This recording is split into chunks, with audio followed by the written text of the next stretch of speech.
Assalamualaikum warahmatullahi wabarakatuh, sahabat hikmah. Dalam kesempatan kali ini, kita akan membahas tentang kisah Nabi Musa alaihissalam dan kaumnya yang kembali dimurtadkan oleh Samiri. Kala itu, ada 70 umatnya yang mati hangus karena tersambar halilintar.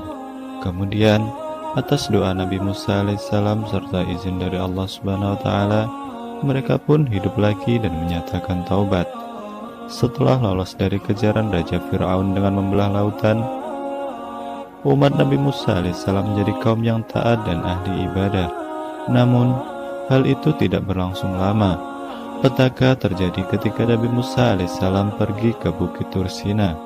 Umatnya berulah dan kembali murtad. Padahal kepergian Nabi Musa alaihissalam itu untuk menerima wahyu dari Allah Subhanahu wa Ta'ala berupa kitab Taurat selama 40 malam. Bahkan sebelum Nabi Musa pergi, ia telah menitipkan umatnya kepada saudaranya, yaitu Nabi Harun alaihissalam. Pada hari yang ditunggu, Nabi Musa pun kembali setelah selesai bermunajat. Nabi Musa sangat marah tatkala melihat kaumnya sedang berpesta mengelilingi anak patung lembu emas, menyembahnya dan memuji-mujinya. Hai Samiri, apakah yang mendorongmu untuk menyesatkan kaumku, sehingga mereka kembali murtad menyembah patung yang engkau buat dari emas itu?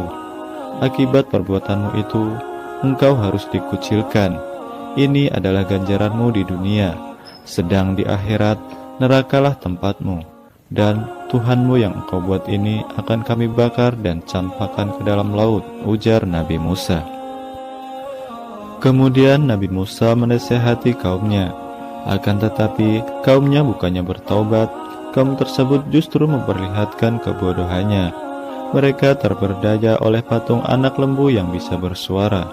Sesungguhnya kamu telah berbuat dosa besar dan menyia-nyiakan dirimu sendiri. Maka bertobatlah kamu kepada Allah, ucap Nabi Musa alaihissalam. Allah kemudian memerintahkan kepada Nabi Musa agar membawa sekelompok dari kaumnya untuk meminta ampun atas dosa mereka. Maka dipilihlah 70 orang dari kaumnya untuk pergi bersama ke Tursina. Selama kepergian itu, mereka diperintahkan untuk berpuasa dan menyucikan diri. Setiba mereka di Tursina, turunlah awan yang tebal menyelimuti seluruh bukit itu. Kemudian masuklah Nabi Musa diikuti oleh para pengikutnya ke dalam awan gelap itu, dan segera mereka bersujud. Dalam keadaan bersujud tersebut, tiba-tiba terdengarlah percakapan Nabi Musa dan Allah Subhanahu wa Ta'ala. Pada saat itulah timbul dalam hati mereka untuk melihat zat Allah dengan mata kepala mereka sendiri. Kami tidak akan beriman kepadamu sebelum kami melihat Allah dengan terang, ucap salah seorang kaumnya. Sebagai jawaban atas keinginan mereka yang menunjukkan kesombongan itu, seketika itu juga Allah mengirimkan halilintar yang menyambar dan merenggut nyawa mereka. Nabi Musa merasa sedih melihat nasib yang menimpa kelompok 70 orang itu, dan ia memohon kepada Allah agar diampuni dosa mereka dan dihidupkan kembali. Allah Subhanahu wa Ta'ala mengabulkan doa Nabi Musa, dan Allah menghidupkan kembali kelompok 70 orang itu. Ketika terbangun, mereka seakan-akan seperti orang yang baru sadar dari pingsannya.